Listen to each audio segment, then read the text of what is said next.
Hello ladies and gentlemen, today we're going to talk about the IS-2. It was a Soviet heavy tank and we're going to analyze its effectivity in a tank-to-tank battle scenario. And we're going to use the German Panther tank as its benchmark. Is the German cat strong enough to beat the Soviet beast, or will the Soviet tank take victory? You'll see it in today's video. Timestamps will be left in the comments, so if you'd rather skip to the fight and conclusion, go ahead. Now let's get into the video. Last video about tanks, we looked at the German medium tank the Panther and we concluded that the Panther was the most effective tank during the Second World War. But today we're going to have a look at another tank I mentioned during the video, the IS-2. In my opinion, the Soviets are very underrated with their ability to make cheap but effective tanks. The IS-2 was a very heavy tank. It was 51 short tons, which is slightly heavier than the Panther, although compared to the German medium tank it had 100 horsepower less. This gave it the disadvantage in terms of mobility compared to its German counterpart. Its top speed was 37 km an hour or 23 miles an hour, while the Panther tank could go up to 55 km an hour. The IS-2 had an operational range of 295 km, which is a significant advantage to its German counterpart, which only had an operational range of 260 km. So the weight, speed and engine power advantage all goes to the Panther, while only the operational range goes to the IS-2. The IS-2 was built from 1943 to 1945 and it first saw combat in April 1944. There were 3,854 models built, and I have to add that it was from every single version of the tank. The Panther tank was ordered in 1942 and it saw service in 1943 at Operation Citadel. And there were about 6,000 numbers built throughout the whole war. So the numerical advantage goes to the Panther. Its main armament was a 122mm D25T. The main gun had the ability to shred through the Panther's front turrets from 1.5 km and a mantlet from 500 meters and the side armor from 3.5 km. While the German Panther tank had to come within 600 meters if it wanted to have a chance to penetrate the frontal armor of the IS-2, the mantlet from 400 meters and the turret from 800 meters. The Germans experienced a shortage with manganese and had to switch using a high carbon steel alloyed with nickel, which made the armor very brittle, especially at the sim welds. So the performance of the IS-2 significantly improved against the Panther tank. The IS-2 could carry up to 28 rounds from its main armament, while the Panther tank could carry up to 79 rounds. The Panther could fire 6 to 8 rounds per minute in a combat scenario. And although the IS-2 had a very strong gun, its rate of fire was incredibly slow.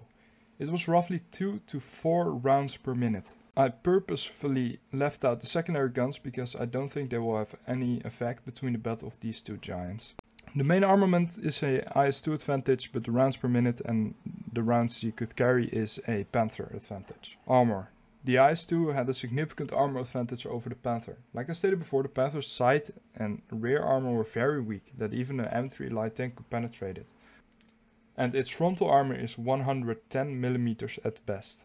While the IS-2 had a very good armor protection all around. 120mm thick upper front protection of the hull, 90mm in the lower, 90mm on the side and 160 to 100mm in the turret.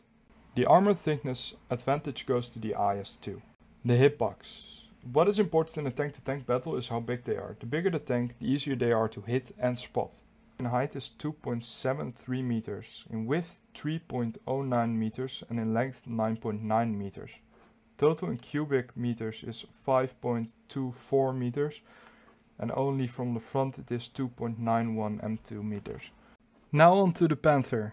Its height is 3.1 meters, its width is 3.43 meters, its length is 8 meters 0.86 centimeters. Total it's 5.13 cubic meters and only from the front it is 3.27 m2 meters. The IS-2 is bigger, but if you only watch from the front, the Panther is a bigger tank. We come to the fun part, the fight. Before we go to the fight, however, we need to determine at what distance the battle will start. According to Steven Zaloga, the average tank-to-tank battle distance was about 730 meters or 800 yards. And now let the battle begin. The IS-2 spots the Panther tank a fraction before the Panther tank spots the IS-2.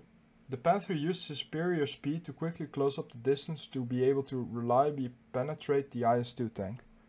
At its top speed, 55 kph, that would take about 9 seconds to come within a distance where it could reliably penetrate the IS-2. Meanwhile, the IS-2 is firing at the oncoming Panther. First shot, misses.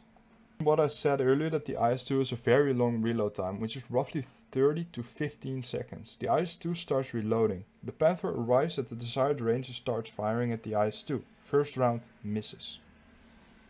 Now the Panther starts reloading as well. The IS-2 fires and misses again, but this time by a very small margin. It has to reload another time. The Panther fires and is now more aware of how far the IS-2 is. It fires at its frontal armor, but it hits the sloped part. The Panther fires again, but this time it hits the turret and it's crucial. It penetrates the turret and the IS-2 is knocked out. I reckon that the Panther has a 60 to 40 advantage in a 1v1 scenario, but it is only a small advantage. The IS-2 gun is mainly as a breakthrough tank and not a tank-to-tank battle tank. Its 122mm gun is its savior and its downfall. It makes it so that he can penetrate the Panther's frontal armor from 1 kilometer away, but its reloading time is very long, ranging from 30 seconds to 15 seconds in combat situations. While the Panther has an edge in mobility and reload speed, with still a very mighty gun. Anyway guys, thanks for watching. If I missed something or did something wrong, please tell me in the comments. Just be respectful about it and see you guys in the next video.